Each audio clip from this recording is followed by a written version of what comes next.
O Senhor esteja convosco. Ele está no meio de nós. Proclamação do Evangelho de Jesus Cristo segundo Mateus. Glória a vós, Senhor. Naquele tempo, disse Jesus aos seus discípulos: Ouviste o que foi dito? Olho por olho e dente por dente. Eu, porém, vos digo: não enfrenteis quem é malvado. Pelo contrário, se alguém te dar um tapa na face direita, oferece também a esquerda. Se alguém quiser abrir um processo para tomar a tua túnica, dá-lhe também o manto. Se alguém te forçar a andar 1 quilômetro, caminha 2 com ele.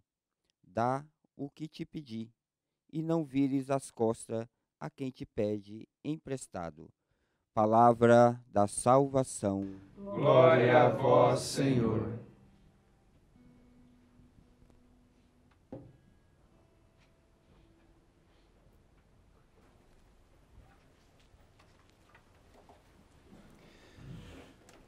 Meus queridos irmãos e irmãs, aqui presentes, você que nos acompanha aqui pela nossa TV Imaculada, a palavra do Senhor, o Evangelho que nós acabamos de ouvir nesta manhã de segunda-feira, nos ajuda a compreender como Jesus nos ensina a enfrentar as situações mais difíceis, mais desafiadoras da vida cristã.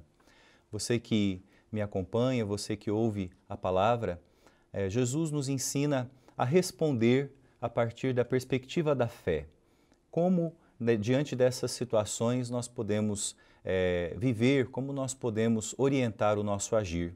Especialmente naquelas situações em que somos incompreendidos, diante do que a palavra nos chama de inimigos, a palavra chama de aqueles que resistem a nós, aqueles que muitas vezes não compreendem o nosso agir.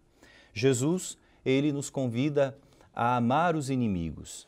É um pouco o que logo mais adiante, o Evangelho vai nos mostrar, na palavra do próprio Jesus. E aí, Jesus vai além, ele nos dá um exemplo concreto desse amor aos inimigos. E o exemplo é, se alguém te bate na face direita, oferece também a outra.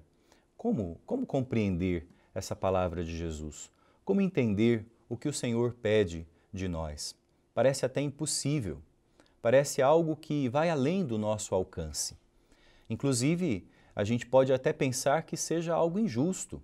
Então, será que Jesus, o Filho de Deus, está pedindo de nós coisas impossíveis, coisas até injustas? Será que Deus pensa assim mesmo?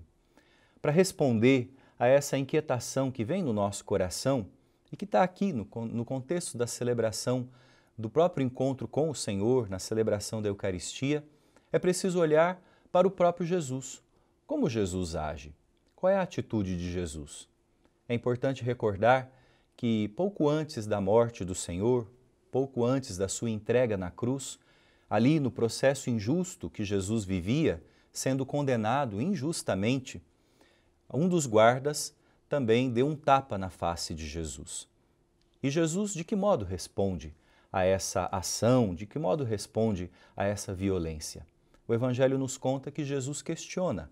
Jesus diz ao guarda: se falei mal, me dizes no que falei mal. Agora, se falei bem, por que me bates sem razão?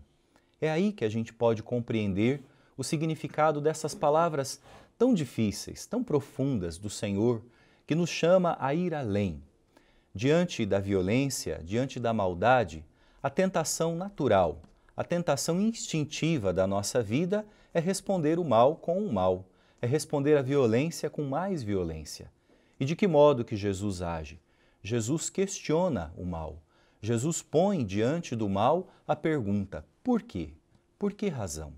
É desse modo que nós podemos aprender com o Senhor a responder às situações de maldade, às situações violentas.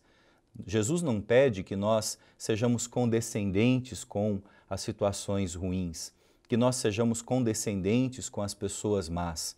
Jesus não nos pede para sermos passivos diante das situações de injustiça. Jesus nos pede para questionarmos com o princípio da fé. Jesus, aliás, mesmo diante da violência, reage de modo respeitoso, de modo a colocar um diálogo. Esse é o convite de Deus para nós.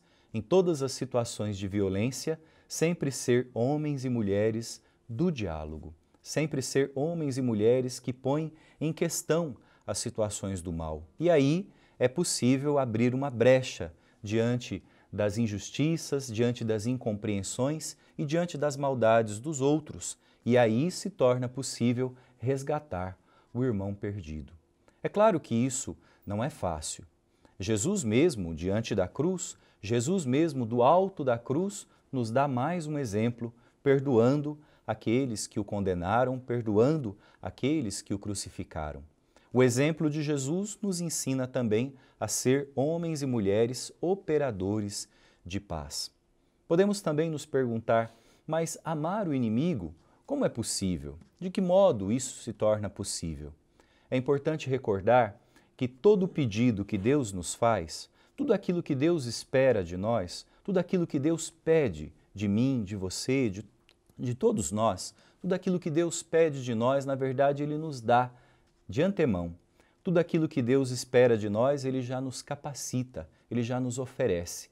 Então, quando nós pedimos a graça de aprender a amar o inimigo, colocando-se no diálogo, sendo capazes de estabelecer o diálogo, é porque o próprio Deus já nos dá essa capacidade.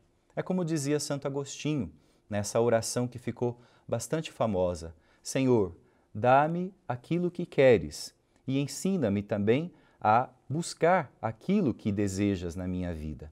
Que nós possamos buscar o que Deus deseja de nós, que nós possamos pedir a Deus aquilo que Ele mesmo quer de nós, que Ele mesmo quer da nossa vida. Assim é que podemos aprender a amar. Aliás, o amor tem um nome muito concreto. O amor não é uma coisa. O amor é a pessoa do próprio Deus que habita em nós. O amor é o dom do Divino Espírito Santo. Por nós mesmos, não somos capazes nem sequer de perdoar e muito menos de apagar dentro de nós a tentação do rancor. Mas é por causa do amor, é por causa do dom do Espírito de Deus que mora em nós, que habita dentro de nós, que o Senhor nos capacita a toda obra boa e a vencer o mal com o bem, a agir diante das situações do mal com as armas do bem, com as armas do amor, da paz e da justiça. Amém.